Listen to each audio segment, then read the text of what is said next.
Picture this. You are lying on your back in a field, far from city lights, and the sky above you is doing something it almost never gets to do anymore. It is showing you everything. Every star, every smear of the Milky Way stretching overhead like a river of ancient light. And somewhere in that moment, without choosing to, you feel it. That pull, that quiet, almost embarrassing certainty that we cannot possibly be the only ones here. It is not a thought exactly. It is older than thought. It sits somewhere below language, in the same part of you that flinches before you consciously register danger, or smiles at a face before your brain has finished processing it. It is instinct. And instinct, for most of human history, has kept us alive. But here is exactly where it betrays us. Your instincts were built for survival on the ground, finding food, reading people, dodging danger. They are extraordinary tools for those problems, but the cosmos is not one of those problems. Applying human intuition to the scale of the universe is like using a bathroom scale to weigh a continent. Not just inadequate, the wrong instrument entirely. And the moment you replace feeling with physics, the moment you sit down with the actual mathematics of distance, energy, and time, that comfortable assumption that someone must be out there collapses completely under the weight of 5 separate, merciless physical realities. None of them are opinions. None of them are pessimism. They are the universe telling you, in the clearest language it has, exactly what it will and will not allow. We are going through all 5 today, and I want to warn you now, by the time we finish, you might feel smaller than you ever have, but you will also understand with absolute clarity why no one has come and why no one ever will. The first verdict, and the one that destroys our intuition before we even leave the ground, is distance. We say the word space like we understand it. We toss it around casually in conversation, but we genuinely do not understand it. Your brain is wired to grasp distances you can walk, drive, or fly. London to Sydney, about 17,000 kilometers, is probably your ceiling. That is where human intuition quietly gives up. So let's climb the ladder of scale together, one step at a time. Start with Earth, a rock 12,742 kilometers wide. To you, an entire world. To the universe, a grain of sand on an infinite beach. You can fly around it in less than 2 days. It feels manageable. Now step back. The sun sits 150 million kilometers away. Light, the fastest thing in existence, takes over 8 minutes to cross that gap. Think about what that means. If the sun vanished this instant, silently and completely, you would still be standing outside enjoying sunshine for 8 more minutes before the darkness arrived. You would smile, check your phone, and have absolutely no idea that the center of our solar system had just ceased to exist. That is our immediate neighborhood. Now take the next step. The nearest star beyond our sun is Proxima Centauri, not a distant galaxy, not some smudge on the edge of the observable universe, just the neighbor next door. It sits 4.24 light years away.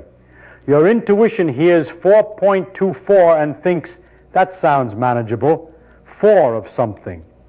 But 1 light year is 9.46 trillion kilometers. Multiply that by 4, and your brain quietly gives up trying to picture it. So let's translate it into human terms. The fastest object humanity has ever built is the Parker Solar Probe. It travels at 692,000 kilometers per hour, fast enough to get from New York to Tokyo in under a minute. By any human measure, this is unimaginably fast. Aimed at Proxima Centauri, that probe would arrive in 6,600 years. Let that settle. If you had left Earth at the exact moment workers were finishing the Great Pyramids of Giza, traveling at the fastest speed humanity has ever achieved, you would be arriving at the nearest star right about now. And when you got there, you would find a dim red dwarf with no confirmed habitable planet. 66 centuries of travel to reach an empty parking lot. That is the next door neighbor. Now scale up. Our galaxy, the Milky Way, stretches 100,000 light years from edge to edge. Crossing it at Parker Solar Probe speed would take hundreds of millions of years, longer than the entire evolutionary history of mammals on this planet. You would not just age and die on that journey. Your entire species would evolve into something unrecognizable before reaching the halfway point.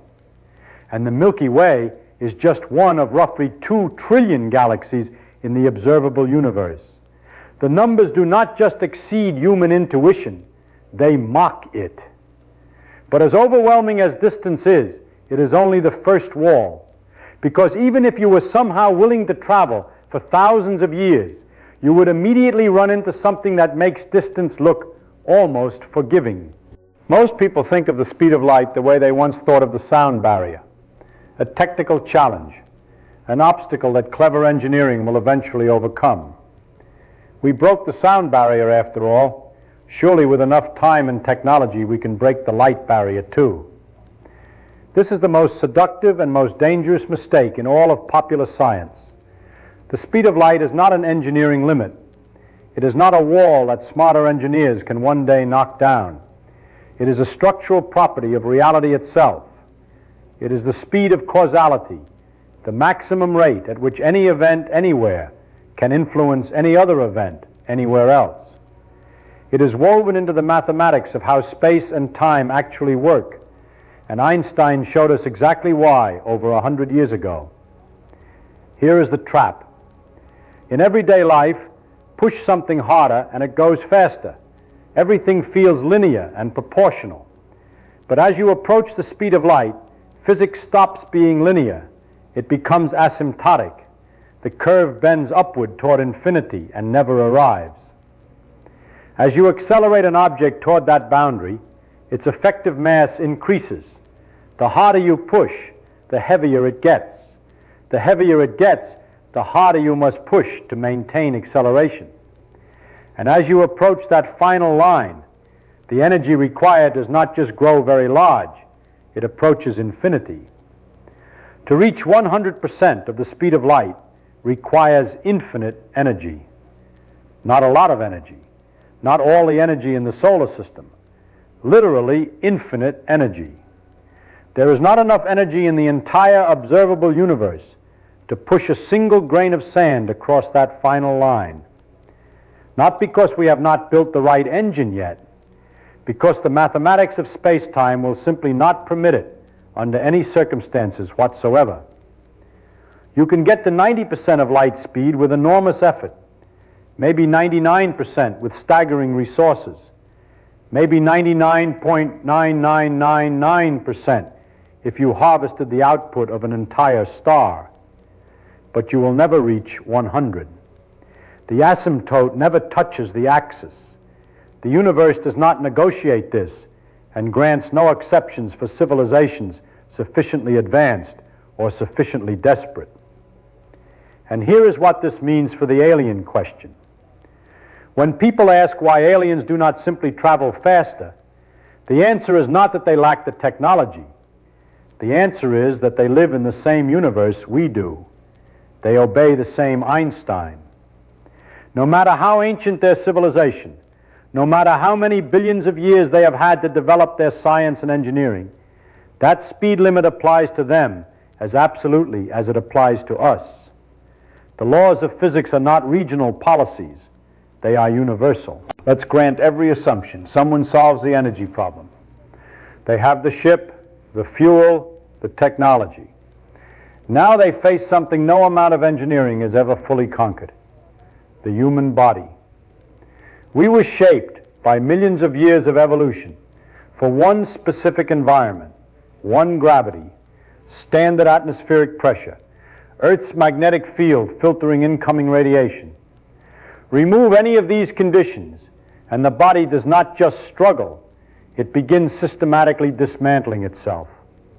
Space is an active radiation environment. Cosmic rays are high-energy particles, protons and heavy ions, moving at fractions of light speed. They do not bounce off your hull.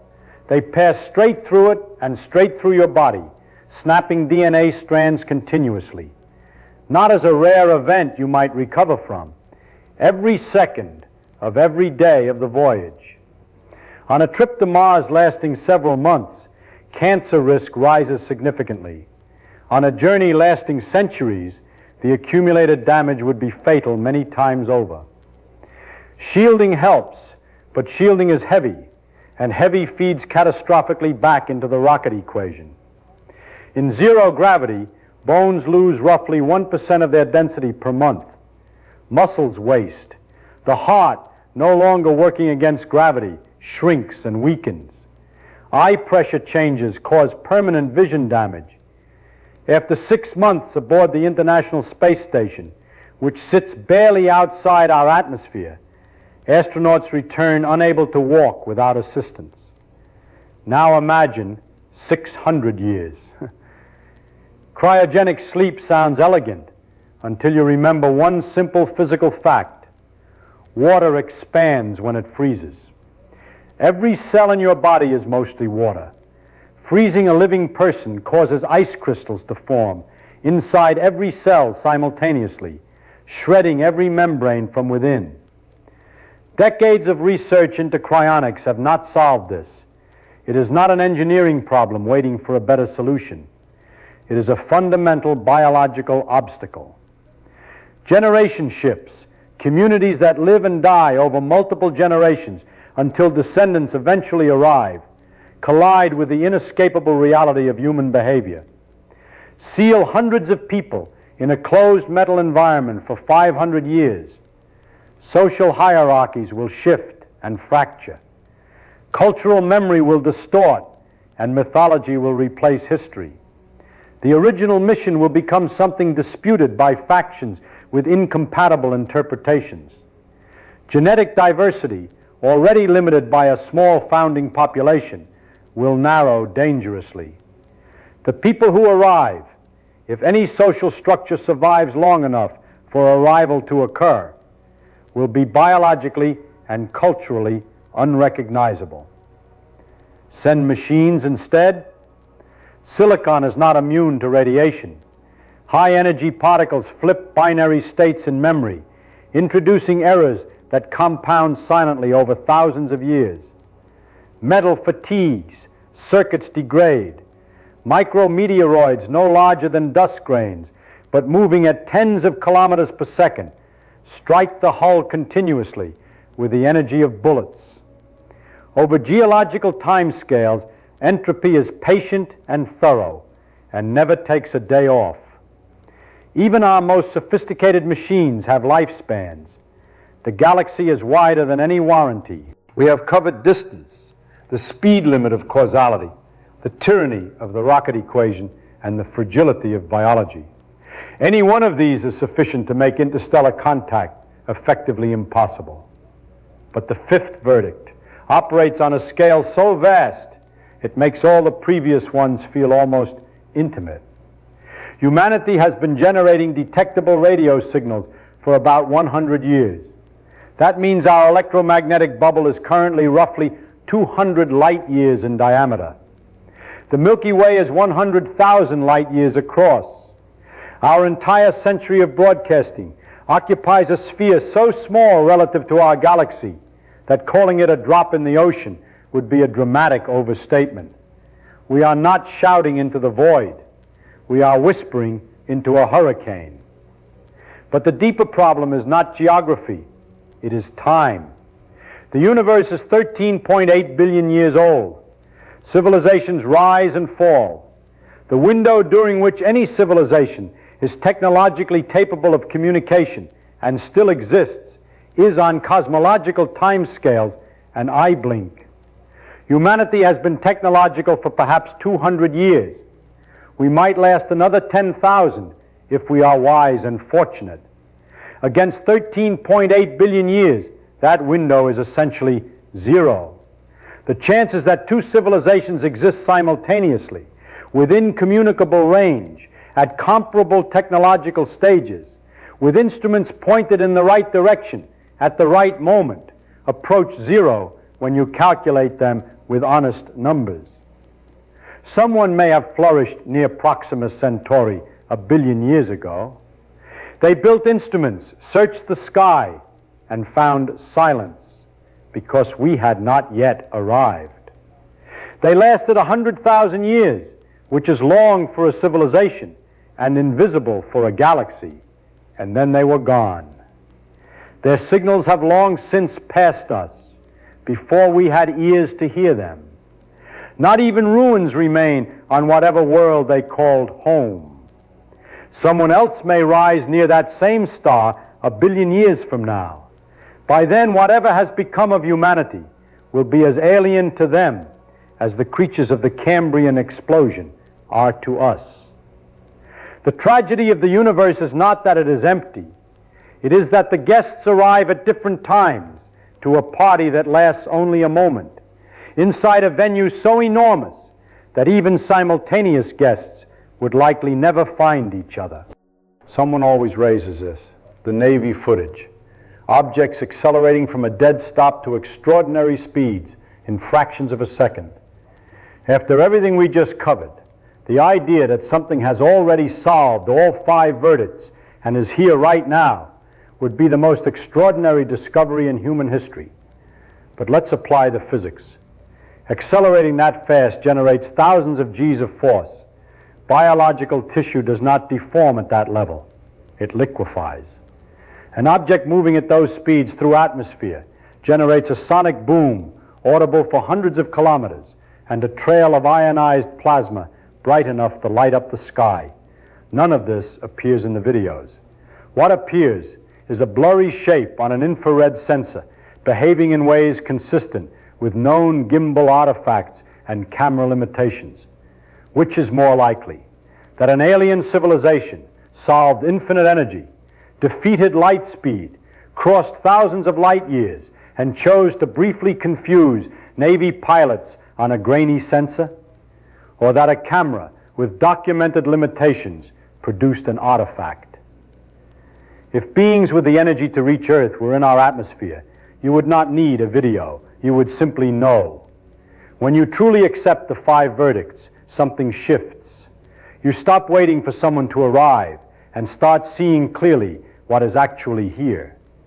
The speed of light is not a cruel joke. It is the foundation of causality itself. Without it, effects could precede causes. History could not exist. The same rule that prevents interstellar travel is the rule that makes a coherent universe possible at all. The silence does not mean we are forgotten. It means we are rare, and rare things carry a weight that common things never acquire. No one is coming to solve our problems. The universe has made clear in 5 ironclad ways that we work with what we have on the world we have. That isolation, when you sit with it, stops feeling like abandonment and starts feeling like purpose. We are not a rest stop on a busy interstellar highway. We are one of the universe's extraordinarily rare experiments in self-awareness. Matter that arranged itself over 13.8 billion years into something capable of looking back at the whole and asking how it works. The carbon in your body was forged inside a dying star. The same processes that built your atoms built the atoms of whatever has ever lived anywhere. We are connected not by ships or signals, but by origin, by the same laws running identically across every corner of existence. The verdicts are real and final. Distance, speed, energy, biology, time. But so are you, right here, right now, understanding all of it. The universe waited 13.8 billion years to produce something capable of comprehending its own silence. That is not a small thing. That is everything. Keep looking up.